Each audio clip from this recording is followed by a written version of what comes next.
Good morning, Unity Spiritual Center, and welcome to our live streaming. I'm Dr. Gary, and this is Reverend Dr. Jane, and we're going to get started here in just a second. But before we begin, we're going to have our opening song, which is going to be like an opening prayer. It's from the group called Devotion, and we really want you to take it to heart.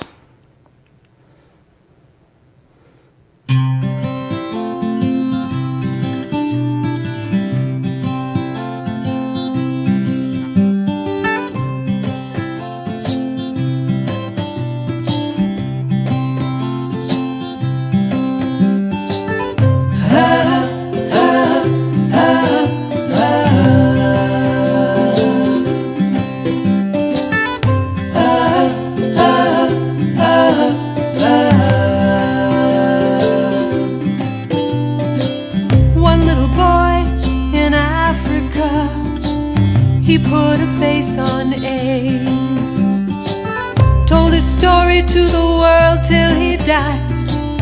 And these are the words he said. He said, do all you can with what you have, in the time you have, in the place you are. Do all you can.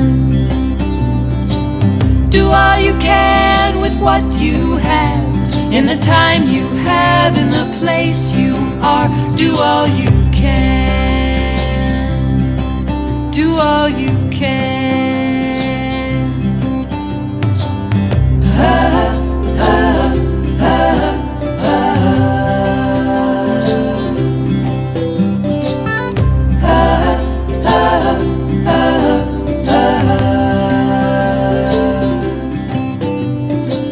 Holy Mother from India, helping the sick and the poor.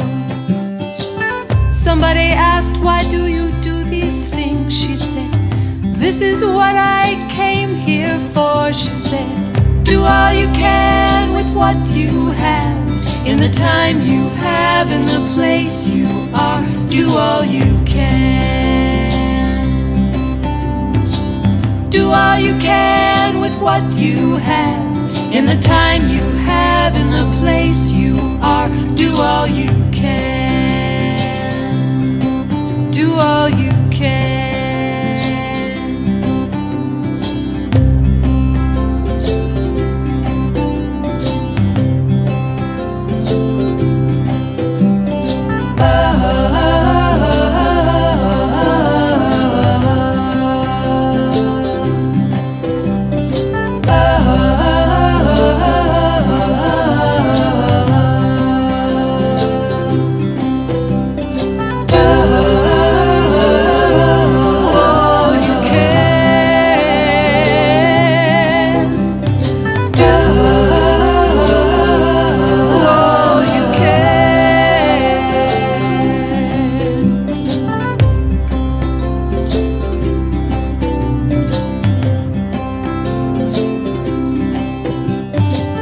This is a gift they gave to us to share wherever we go.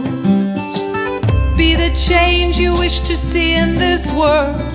Now I understand what they wanted us to know. You can do all you can with what you have, in the time you have, in the place you are. Do all you can. Do all you can with what you have, in the time you have, in the place you are. Do all you can. Do all you can.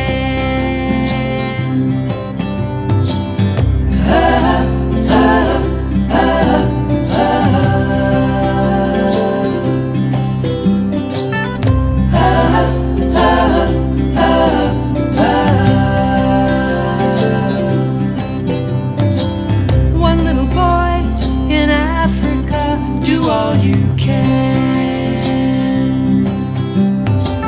Holy Mother from India,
Michael Gott put that all together. Now, that's a great way to did. begin our service today.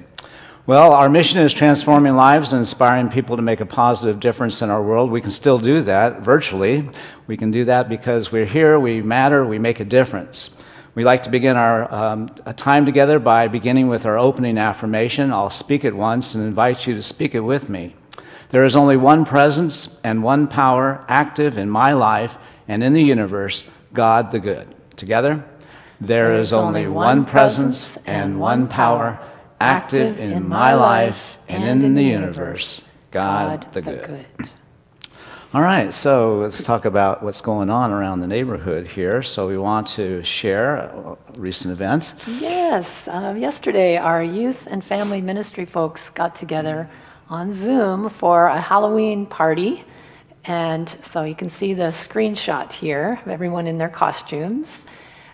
So they played some games. They listened to a story that was read to them by Mary Ladwig, and just loved seeing each other again and talking about that.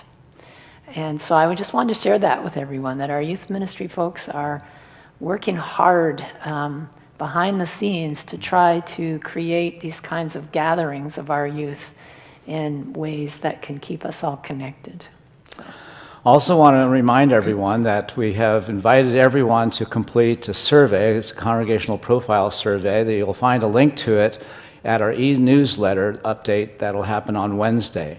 And so we currently urge every member and non-member of our ministry, anybody that cares about the future of Unity Spiritual Center, to really take the time to fill out this important survey, because it's going to inform not only the search team but our board of trustees, as well as any candidating ministers with respect to what we're like, what is really our culture, and it'll help us really prepare ourselves for making that process a healthy one, a one that really has as its outcome an optimal match and an optimal way in which we can invite candidates to be a part of this ministry. So once again, look for that. We have about half of our community already have been taking the survey. We would like every single person who is a part of Unity Spiritual Center to take the survey. It'll be up for a couple more weeks. We'll remind you next week as well. So we know that it's a little bit lengthy to do, and yet this is how you can have a voice in what happens here at Unity Spiritual Center. I also want to mention that we actually have a couple more days that you can bring in bags of gently used clothing for our donation. And I thought it ended on October 31st. It's been extended to November 3rd, I guess, maybe is when they're picking it up. I don't know. Currently, there are 142 bags. Did you say, Joan? 142 bags. Yay! That's awesome. So please, if you have any of that to donate, bring it, leave it between the doors in the church, and we will make sure it gets to where it needs to go. Okay, and next is our meditation experience. I just want to share that I'm going to lead us into a heart-opening experience, and then after we go into the silence for a few moments, another musical song is going to come, and I want you to imagine that we're all taking a spiritual bath. Can you imagine what that might be like? Just imagine what it would be like to allow just the love to wash over you, the joy to wash over you, the grace to wash over you, the peace to wash over you. Just imagine luxuriating in this warmth of this bath at the end of the meditation. So we'll see how that experience happens. All right, well, let's get ready for our meditation. So I just invite all of us to begin by bringing our awareness to our experience of being held by our chair. So if you have your feet on the floor and your hands on your lap, just simply become aware of your body's position and allow yourself to simply be supported. Scan through your body and relax anything that needs to be relaxed. Drop your shoulders. Extend your head. Just allow yourself to become like an antenna seeking to connect to a signal that brings us into a deeper sense of knowing our own worth, knowing the truth of who we are. And as we imagine ourselves as this antenna, we can imagine the circuits going right into our heart space, that all of this is bringing us into a greater felt experience of our connection and oneness. So just imagine now feeling your connection, dialing that connection in.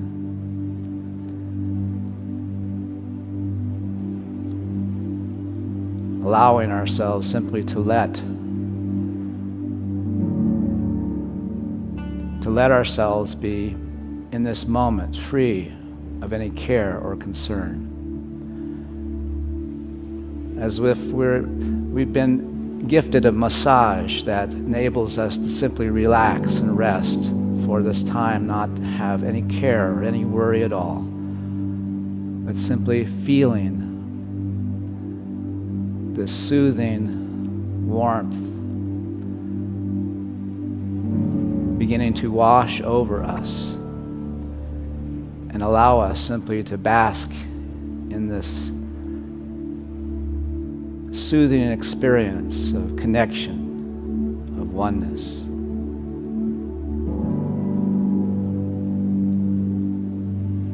And so let us now move into a more quiet place within ourselves and simply allow ourselves to be in this moment, feeling our connection to our heart space, feeling the love that surrounds us.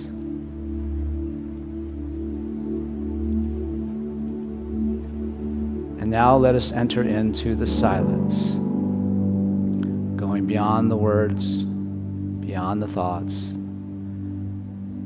simply allowing this moment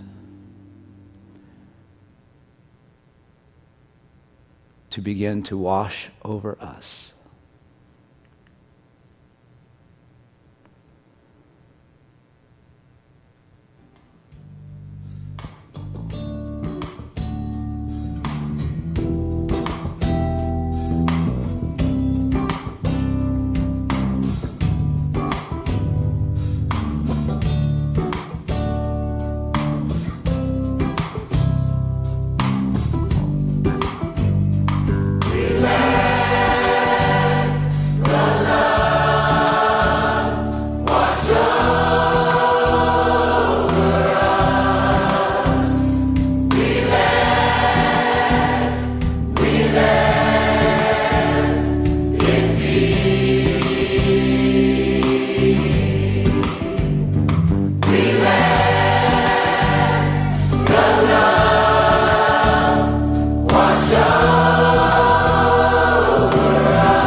And so it is.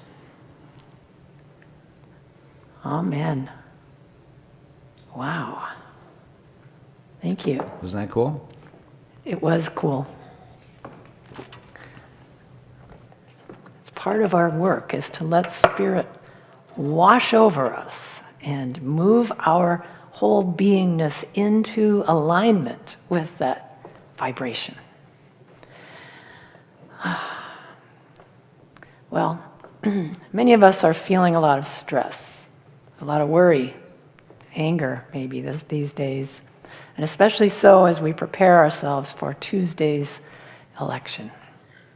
And as the day approaches, it is very easy to find ourselves experiencing anxiety ramping up as we worry about the results, as we fret about whether there will be violence, and we stew over whether it will be a fair election. Will there be corruption that interfering with our voting? It's a big worry. It's a big worry. And every single day, of course, there is no shortage of highly triggering news reports and hateful rhetoric and worrisome propaganda and manipulation.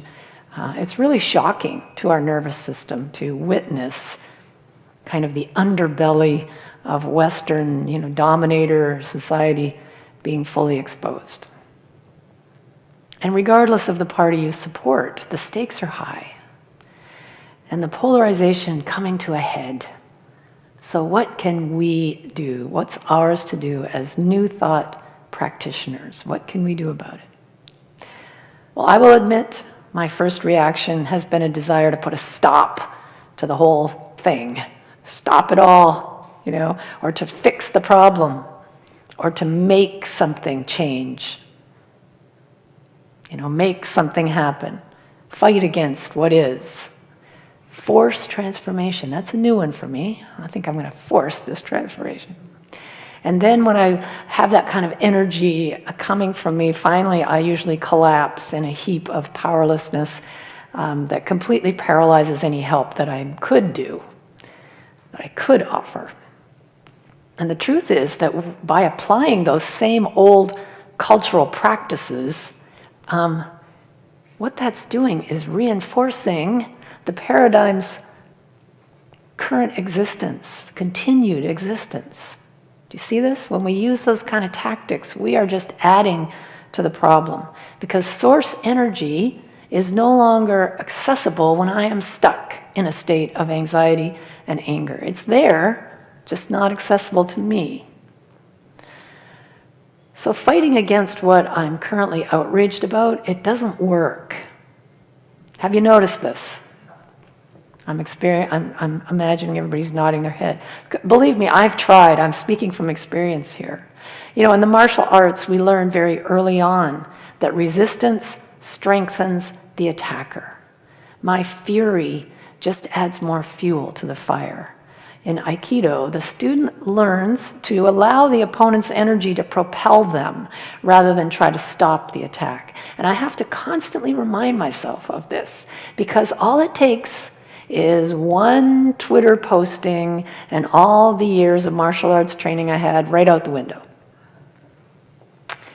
Of course, to be clear, we certainly don't want to squash the emotion that we are feeling in some unhealthy way. When we deny or suppress, unpleasant emotions, we make them bigger.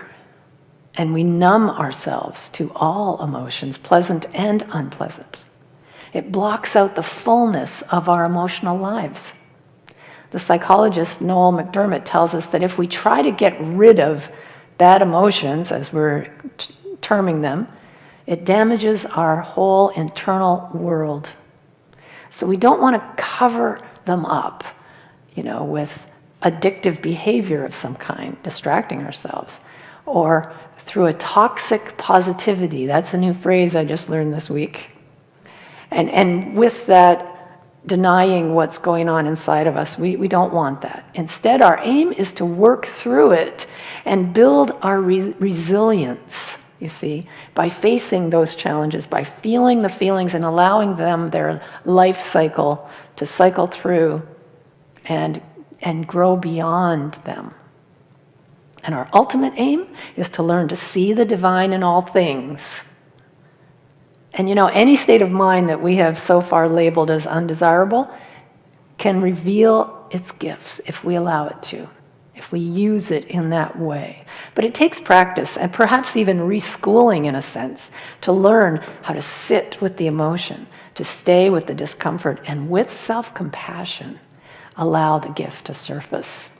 This is a skill set that many of us have not learned in our lives, and we have to actually practice it. So we need to give those emotions their day in court. But it's important to remember that holding on to fear, anxiety, anger, to the degree that it actually becomes our chronic state, well, as spiritual beings navigating this manifest realm, we have to be aware as to how our energetic state is affecting the whole field, how it's affecting the situation we find ourselves in. So imagine that what's happening right now, on the eve of what could be one of the most divisive elections that many of us have experienced. Imagine what's happening right now could be a rallying cry, in a sense, calling us to awaken to our deeper power. We think of it as a clarion call from our deeper intelligence, our true self, inviting us into its presence, to walk as and to express that presence, to rise up into our true power and be love in action. Do all you can with what you got. And the level of self-awareness that I believe we're being called to right now can best be described by the talk title I have, which is An Epidemic of Awakening. The author Martha Beck coined the term, and she uses a short object lesson using sugar cubes, colored water, and a large glass pie plate to demonstrate what this mass awakening might look like. The sugar cubes are set up in a pyramid style inside of the glass pie plate. And what this represents, the sugar cubes represent the corporate cultural structure, wealth and power concentrated at the top, and at the bottom of the pyramid struggling to get by and trying to get to the top and really holding the whole system up. And as a sociologist, she was always asking herself the question, how can you transform the system? How can we do it? How can we change a paradigm? And from studying past evolutionary cultural paradigm shifts, Dr. Beck has come to the realization that it isn't going to happen through violent revolution. Fighting against the order will just create more fighting as it contributes to a power struggle that starts to happen. But it will take revolutionary action on the part of all of those who are awakening to their true power right now. And that true power is the power of love, which is what the water represents in this analogy. Love, inclusion, kindness, caring, brother and sisterhood, unity, empathy, compassion, interrelated connectedness, all of that. And as she pours the water into the pie plate, she begins by saying, this revolution starts within. We have to start by clearing our hearts of any internal violence, any hatred, any power over kind of energy. And that's our inhale. We do the clearing inner work first. And then we exhale. We spread that love, just in the same way when she pours the water in, it just begins to spread. We do that by treating people with kindness and inclusion. I've recently heard the term ractivists, which stands for R-A-K, Random Acts of Kindness Activism. Being a ractivist. And as she's talking about this, we watch those sugar cubes start to melt into the love. And it becomes a syrupy, liquid by the end, which to her represents a level playing field, an energetic field where all are included, where all are equal.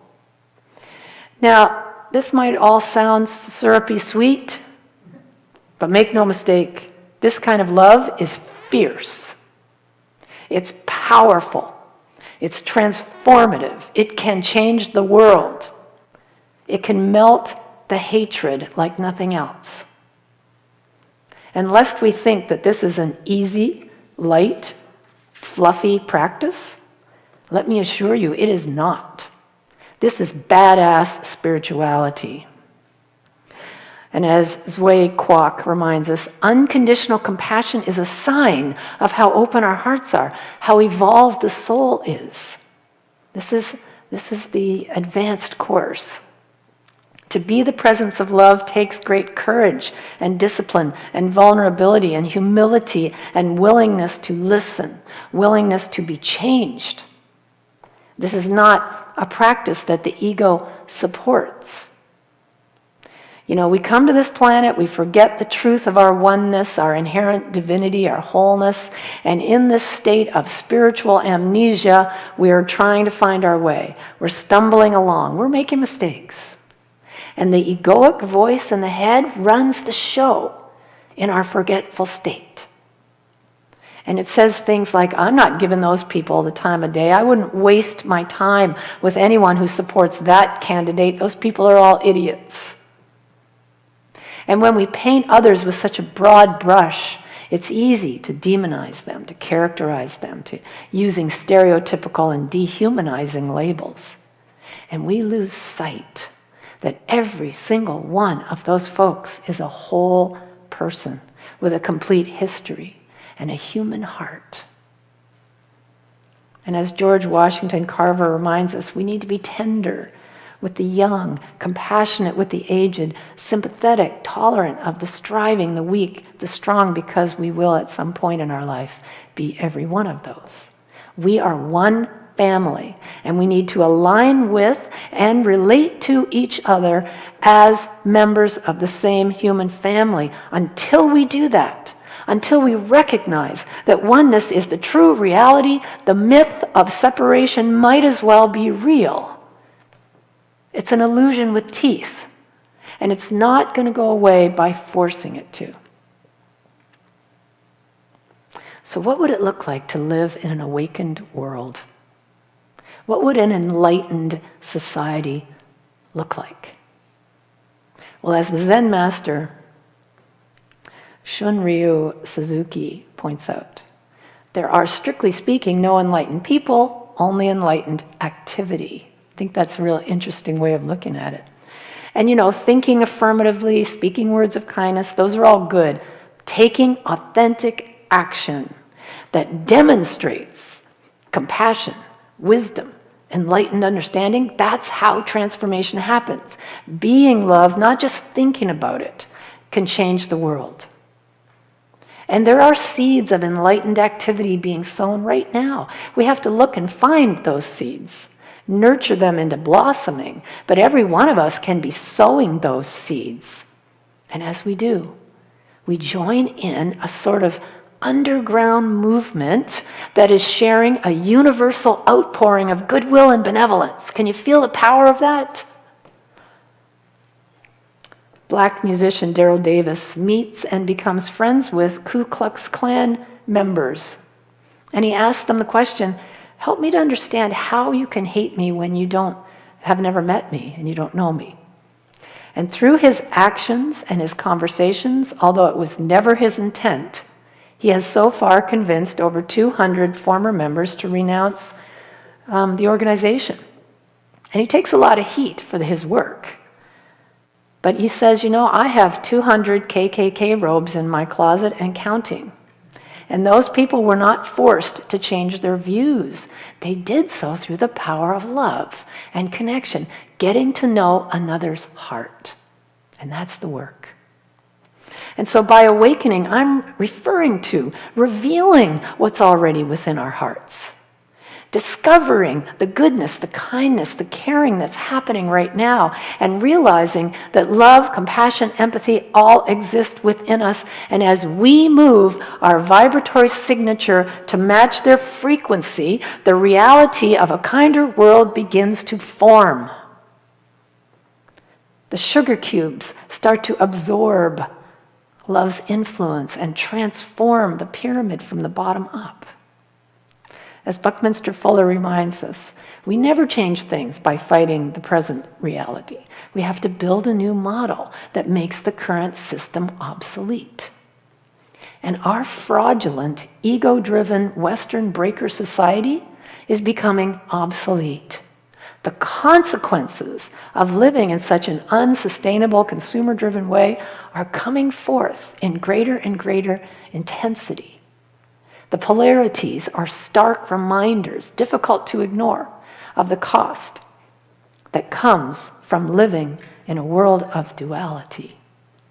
But instead of fighting the present situation, we want to build something better that people just naturally gravitate towards. And that world is one that is powered by divine love. And once our culture is liberated from outdated paradigms, the world now becomes compassionate, generative, and endlessly abundant. There is a new paradigm straight ahead, and we have the golden opportunity to bring it into its emergence through our divine power. That power is in our hands. Power of the heart. And recognizing the insanity of our unhealthy, culturally driven actions is an essential step to awakening. And in order to do that, we have to begin to become aware of our emotional state and then take on practices that can help us to manage any internal strife. You know, I realized that I was waking up every single night in the middle of the night and immediately diving into worry and anxiety. And I hadn't realized that's what I was doing. But when I caught myself, I saw how pervasive that anxiety was. It was just looking for something to attach itself to. And so I had to really learn to take some steps to calm my nervous system. Otherwise, I just add to the collective trauma and anxiety that is part of the emotional atmosphere right now. Last time I spoke, I talked about the power of being neutral, and I tried to play a video by Mary Teresa True, but ran into technical difficulties. And I will tell you, when that happened, I was not in a state of neutral, just so we know. So we're going to try it again today, and we'll see. We're going to affirm that technology is my friend. Wherever you find yourself, I want you to say that with me, please. Technology is my friend. Okay, thank you. Let's try it. Well, during these difficult times, Jane asked us what we have learned about ourselves that we may not have otherwise learned. So I made a list about what I have learned. Well, I have learned how to make really good hummus. I also have learned that I don't know how to play children's video games very well. I learned that I can get 10,000 steps inside our home just looking for my eyeglasses. And I also have learned that while I love my family dearly, sometimes I like quiet too.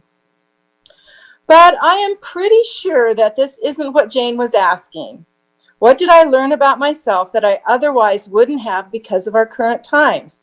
So I needed to dig deeper, much deeper.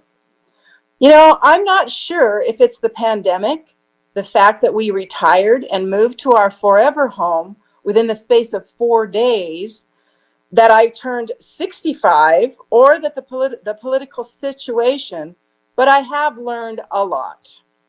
I think it's a combination of all of the above. We bought our property 2 weeks after 9/11 and moved into our handcrafted log home permanently during the pandemic. That says something, just not sure exactly what. Anyway, I have learned the beauty of neutral. Watching the news, covering everything really got to me. In fact, I let it to set the tone of how I felt every day. When it got to me physically, I realized I needed to find something that I could focus on that would bring instant calm when I do practice my deep breathing. I know that I can usually use a simple word or vision. At first, I worked with balance, but no vision came. I simply don't believe that there is any balance right now, so that didn't work. However, in the silence, the word neutral came to me. I became very aware that this is for me personally. With the daily crazies going on, I had to embrace the feeling of neutrality, something that, once I focused on this feeling, it gave me peace in my heart. What I realized is that I really need peace in my body as well. I needed to believe that there is hope on the horizon, and the word neutral has worked for me.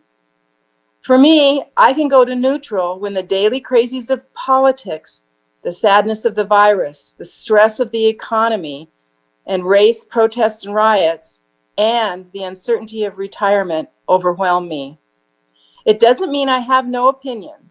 It simply means I claim neutrality when exploring my feelings and allows me to replace hopeless thoughts to hope-filled experiences.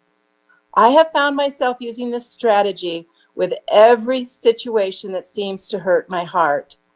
I see neutral in politicians, my family members, and myself, because we are all children of God, and the divine is worthy in each and every one of us.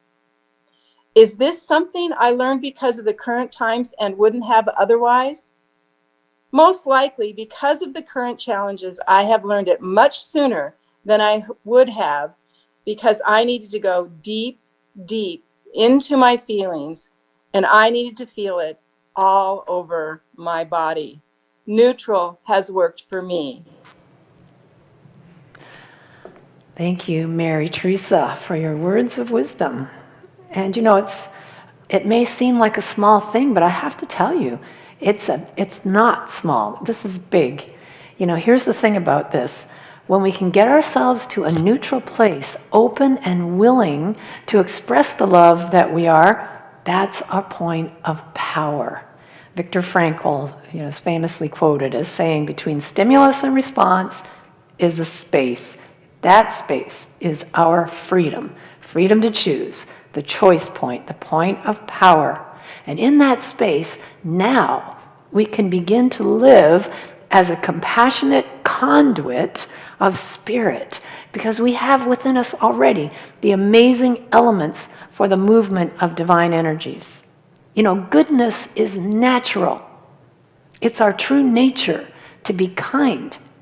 And acting in a hateful manner, resentful, unforgiving toward another or toward ourselves, that's a betrayal of our true nature. It's contradicting our highest values. We truly are divine love in action. And when we go against our true nature, we suffer. But remember, we don't do this alone. We have the power of God within our hearts. That's what we share.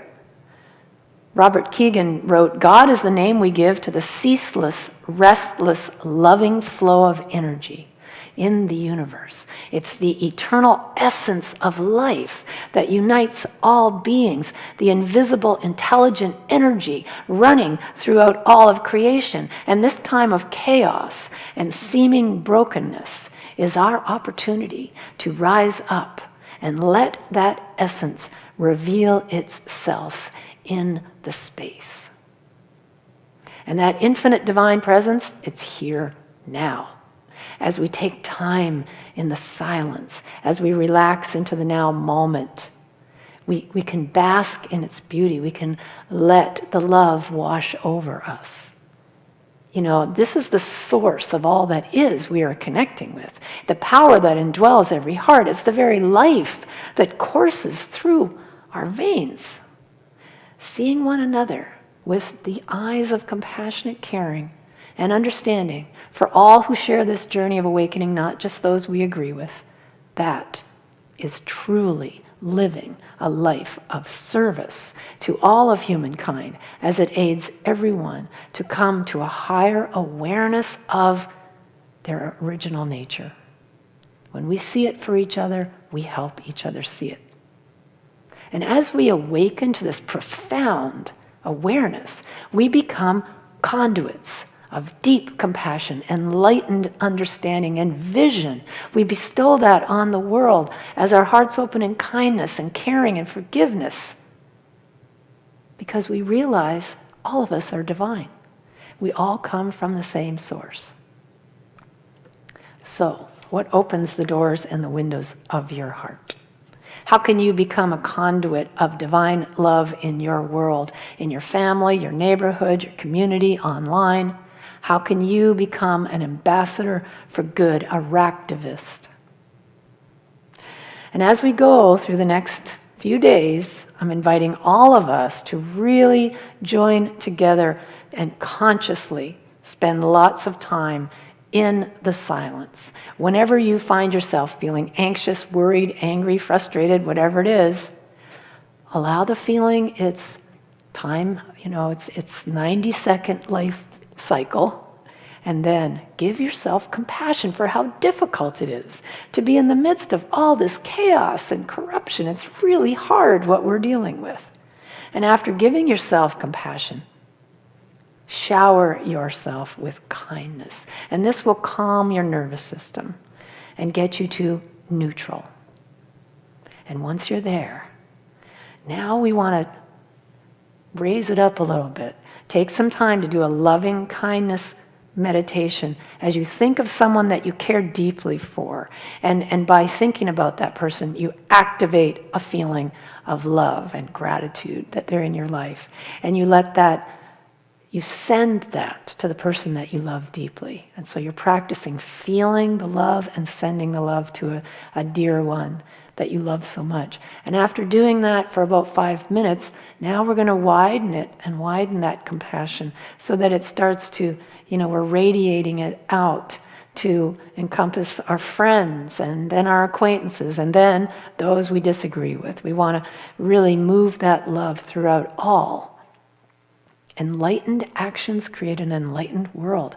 And every one of us has the opportunity right now to bring forth that world. And I would like to invite you to gather stories of people who are being the change. It's like Mr. Rogers said, in times of trouble, look for the helpers. We heard a song at the very beginning of our time and the video with devotion called Do All You Can. And we saw in the video different people who have made a big difference in our world. So I would love to hear from you any examples that you can find, whether you read about someone, you see a video on what they've done, or if you know someone personally who's done something, or it's something you've done. I want to hear about it. I want to hear about all the goodness that's happening in our world. And so please email me, Dr. Jane at unityspokane.org, and we will shine a light on those stories to show us that this underground movement of loving is happening right now. So as we go through this week, let's do so, being inspired by the words of Eckhart Tolle, as he reminds us, you are the beginning of a transformed world. And so it is. All right, way to go. So let's take it to heart. Let's do that, shall we? So I seem to recall a few, after your earlier talk a couple of weeks ago, during our Zoom session, our meet and greet, that you were kind of promising to kind of now just focus on fluff because you just have tired of doing all this deep, gut-wrenching inner work just to have to kind of manage kind of being authentic with respect to what you're working with in your life. Yeah. So where's the fluff, and why is the spiritual badass happening? Well, like Charles Fillmore, I reserve the right to change my mind. I was saying that in more of a tongue-in-cheek, like, every week I'm having the things happen to me that I'm writing about, right. And I think I'm just going to write something fluffy and nice so that I have a nice, easy week. And, that's I guess that's just not my. That's not that's you not anymore. my path. That's not you It's anymore. not my path. And I think that the times we're in call for us to go beyond the fluff. And I don't, there's nothing wrong with fluff. I'm all about feel good stuff. Believe me, I love that. And I think our time has come to really step up and make a difference. Do this work. Do the work that we've signed up for. And, thank God that all hands on deck, people are showing up to do that. So I guess the Sunday after the elections then warrant probably not a talk on Bible metaphysics or the 12 powers or effective prayer. We're probably going to have to face a world that has everybody's attention. Yeah. And to speak into how can we use this experience to really help us evolve and transform our world. And so it's up to us to use what's happening to make the world a better place. I'm glad you're doing that talk now. It reminds me of a talk that I was doing on September 11th. People would invite me to do talks on September 11th to try to make sense of this crazy world. And I don't think there is making sense of this crazy world. Well, unless it's to find God in the midst of it. Well, of course. That's how we make sense. I mean, that's what the whole thing's about, Right. isn't it? It Yeah. is. All right. Well, let's appreciate all the folks who really care about this ministry's well-being. We continue to depend upon everyone's support, so we urge everyone who is a part of owning Unity Spiritual Center to do what you can do to help us manage these times, and we trust that your effort and everyone doing the best that they can will be just fine. So we're going to affirm that together by sharing our offertory blessing, and we'll go ahead and speak that together now. I know that my giving blesses and multiplies all that I am, all that I have, and all that I give and receive. I give thanks for the abundance that is mine to share. I want to remind everyone that we'll have our Zoom meet and greet immediately following the music. Sean and Tani are going to, we know that something's coming from Sean and Tani. And the choir. And the choir. Yeah. And so that's going to happen after next. Right now. Not right now. Soon as We have the peace. We have the prayer for protection. Oh, yes. Yes. So let's do that now. There it is, right there on the screen. All right. So we're going to speak together our affirmative prayer for protection. Together. The light of God surrounds us. I am the light of God. The love of God enfolds us. I am the love of God. The power of God protects us. I am the power of God.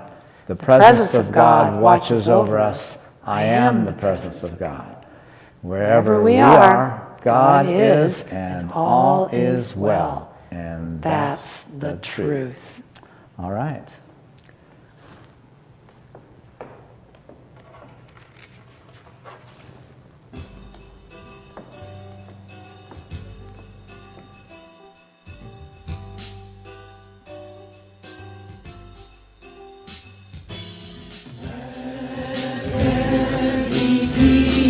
On earth, and let it begin with me. Let there be peace on earth, the peace that was meant to be, with God our Creator and the all-knowing. Let's walk with each other in perfect harmony. Let peace begin with me. Let this be the moment now. With every step I take, let this be